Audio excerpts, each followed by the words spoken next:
श्री बद्रीनारायण भगवान की, सत्यनारायण भगवान की।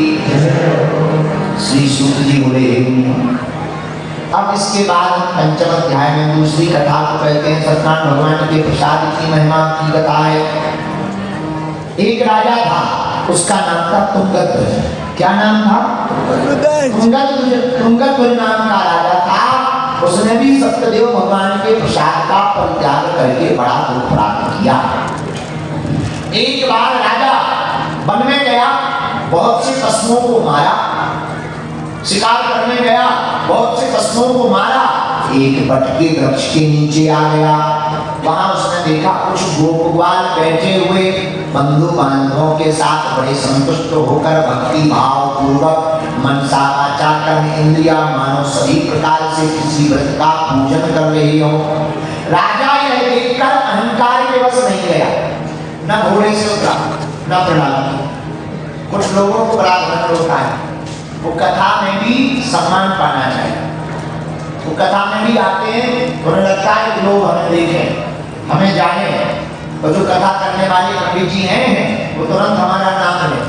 तो अगर उनका नाम ना ले, उन्हें ना देखो, उन्हें कोई बैठने को ना पूछे, वो अगर वो बैठ जाए तो उन्हें कथा ऐसे लगती है जैसे सूजा चुभाया जा रहा है, उसका मन नहीं लगता है। मनी मन वो ये कहते हैं होंगे अपने लिए बाहर है, एक बार आगे हम ही आएंगे, होंगे बाहर से महाराज ऐसे तो बहुत महात्मा हमने देखे, हम भी 10 लाख खर्च करेंगे, उनसे बड़े बड़े महात्मा बुलाएंगे, गुरु जी को बुलाएंगे। अब और अगर कोई आगे तुरंत नाम फलाने नेताजी आ गए, फिर देखो तुम ऐसा बहुत अच्छे बना है, बहुत अच्छा क्या कथा बोल, संगीत बहुत अच्छा है। नाम ना लो ना देखो, उन्हें ये लगने लगता है जैसे हम नाम ऐसी इस राजा के साथ हुआ। तुंगध्वज नाम का राजा वन में शिकार खेलने गया। वहां गोपवालों को सत्यनारायण भगवान का पुत्र होते देखा। राजा अहंकार के वश, अभिमान के वश न घोड़े से उतरा न प्रणाम किया। बाद में जब उन गोपवालों ने सत्यनारायण भगवान का पजीरी प्रसाद दिया, महाराज ये प्रसाद है सत्यनारायण, राजा ने नहीं पाया। मन ही मन सोचा राजा होगा, ये भुगा हुआ आटा पाएंगे, हम राजा है। प्रसाद को वहीं छोड़ दिया और जैसे ही छोड़ करके राजा घर आया, लौटकर भगवान के प्रसाद का परित्याग करने के कारण उसने महान दुख को पाया। आते ही उसके नगर में आग लग गई, आग में भवन जल गया, उसके 100 पुत्र भी मर गए। अब तो राजा के ऊपर बड़ा पहाड़ दुख का टूट गया। राजा रोने लगा, हमने ऐसा कौन सा अपराध किया, सैनिक बच गए, सिपाही बच गए, पर पुत्र क्यों मर गए, कुछ ना कुछ तो कारण है। मन में राजा ये निश्चय कर ही रहा था, तब तक मन में विचार आया कहीं हो ना हो सत्यनारायण भगवान के प्रसाद को नहीं पाया, उसी का अपराध ना हो। राजा भागता हुआ गया जहां सत्यनारायण की कथा हो रही थी। तो एक जगह हमने एक संत के मुंह से ऐसा सुना कि वहां गोपवाल को घर चले गए थे, पर जो दोना होते हैं, पत्तल के पहले दोना बनाए जाते थे, छेवला के पत्ते के दोना बनते थे, उनको दोना कहते थे। और छेवला के पत्ते का दोना में प्रसाद इसलिए लगाया जाता था क्योंकि उसका नाम था दोना। दोना एक ही है, इसलिए भगवान को दोना बड़ा प्रिय। भगवान को दोना एक इसलिए प्रिय है कि ब्रह्म एक ही है, दो है ही नहीं, इसलिए दोना प्रिय। इसलिए दोना में प्रसाद लगाया जाता था। तो जो दोना होता था उसका प्रसाद दिया था। ये तो कटोरी है जो आप टीवी पे दिखा रहे हो, दिखाइए कटोरी है ना, हाँ हाँ, ये तो कटोरी है भाई, ये दोना नहीं है, दोना अलग होता है, वो पत्ता का बनता है दोना। बल्कि आज तो यहाँ भी बना लेना चाहिए, पर यहाँ इतने बड़े पत्ते भी नहीं, यहाँ छिवड़ा अब छिवड़ा जिसको आपकी भाषा में पलाश कहते हैं, हमारे बुंदेलखंड में से छिवड़ा नहीं, पलाश, पलाश के पत्तों का दोना बना दिया, बहुत पवित्र होता था। अन्य पत्तों के भी बनते थे, पर पलाश के पत्तों का दोना पवित्र। तो दोना देखो, उसका नाम है दोना, दो ना दोना। तो राजा गया, जब सब नष्ट हो गया, तो मर गया, राजपाट ढल गया, वापस गया, और वहां पर वो भगवान नहीं थे। एक संत बता रहे थे, दोना पड़े हुए थे, जिन्हें प्रसाद पाया था, प्रसाद को था नहीं, पहले पूरा प्रसाद नहीं पाया, फिर राजा ने झूठा पाया, जो तिनके लगे हुए थे उसी को सीख से निकाल करके पाया। भगवान की कृपा से उसके पुत्र पुनः जीवित हो गए।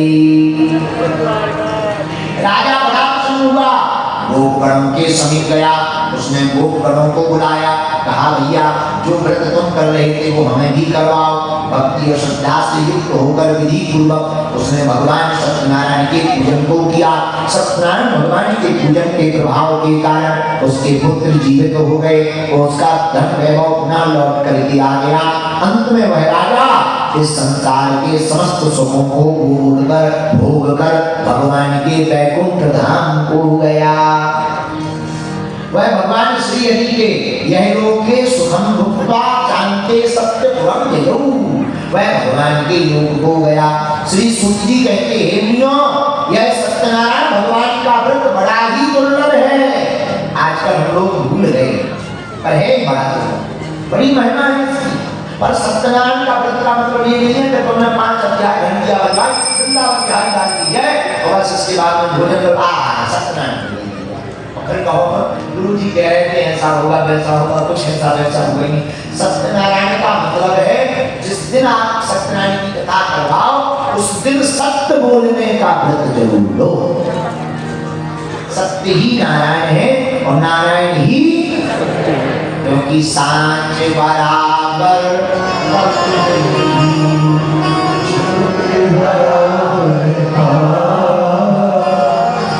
जाके हृदय सांच है आगे श्री सूत जी कहते हैं मुनियों, श्री सत्यनारायण भगवान के व्रत को जो करेगा करवाएगा यह पुण्यमयी कथा बड़ी फलदायिनी है। भगवान की कथा से भक्ति युक्त होकर के वह धन धान्य से भर जाएगा, दरिद्र धनवान बन जाएगा। बंधन में पड़ा हुआ व्यक्ति बंधन से मुक्त हो जाएगा, भयभीत व्यक्ति भय से मुक्त हो जाता है। संसार के समस्त सुखों को भोग कर सभी की इच्छित मनोकामनाओं को भोग कर अंत में वह वैकुंठ धाम को जाता है। मुनियों, मैंने आप लोगों से भगवान सत्यनारायण के व्रत को कहा जिसे करके मनुष्य सभी दुखों से मुक्त होता है। कलियुग में भगवान सत्यनारायण की पूजा विशेष फल प्रदायिनी है।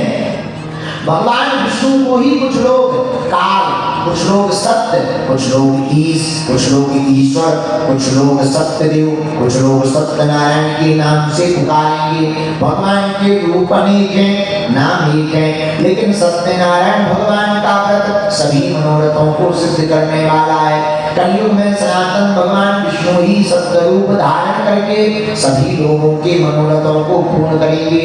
हे श्रेष्ठ मुनियों, जो व्यक्ति नित्य सत्यनारायण भगवान की व्रत कथा को पढ़ेगा, सुनेगा, कहेगा, भगवान सत्यनारायण की कृपा से उसके जन्म जन्मांतरों के पाप नष्ट हो जाएंगे।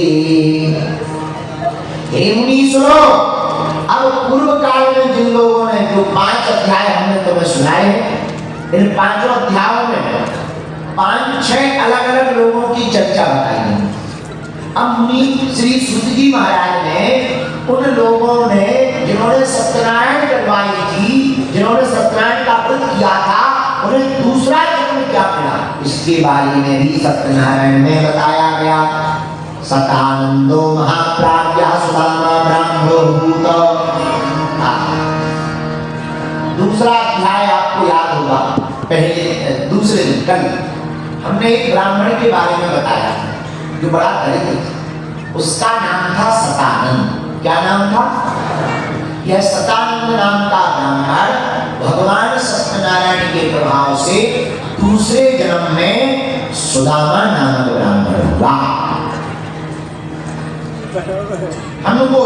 हमने आपको जिसने भगवान श्री कृष्ण का प्रेम मित्रवत प्रेम पाकर उनका ध्यान किया, इसी दूसरे अध्याय में एक लकड़हारी की कथा सुनाई कल, याद है? वह लकड़हारा दूसरे जन्म में भिल्ल कुहरों का राजा निषाद हुआ, जिन्होंने श्री राम जी से मित्रता करके प्रभु का साथ दिया।